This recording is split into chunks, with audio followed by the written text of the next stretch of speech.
You and I have been called into something that has been around longer than we have.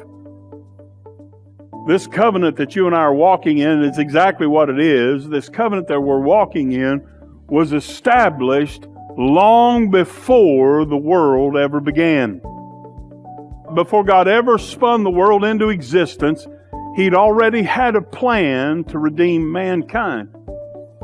Revelations chapter 13, verse 8 makes this statement.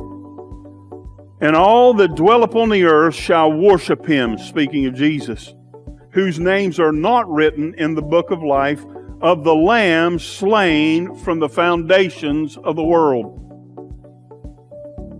You and I trace back about 2,000 years ago the cross of Calvary. But you must understand that God is not held by time. And the cross may have been performed 2,000 years ago, but it was planned before God ever created the world.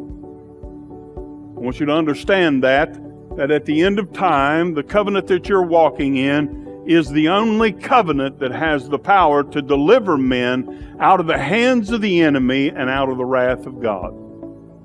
God had a plan, and He began to reveal that plan to humanity. He already had a plan before man ever fell.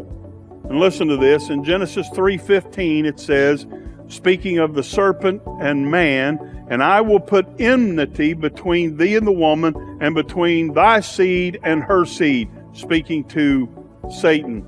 It shall bruise thy head. And that word bruise there means to crush, to destroy. And thou shalt bruise his heel. He's telling Satan that what Jesus does to defeat him will bring a bruise on the Christ, but it'll crush the enemy. And isn't that exactly what we've seen happen? He was wounded for our transgressions. He was bruised for our iniquities. The chastisement of our peace was upon Him. And with His stripes we are healed. Praise God. And we watch as the mighty heel of God crushes the head of the serpent and brings deliverance to humanity.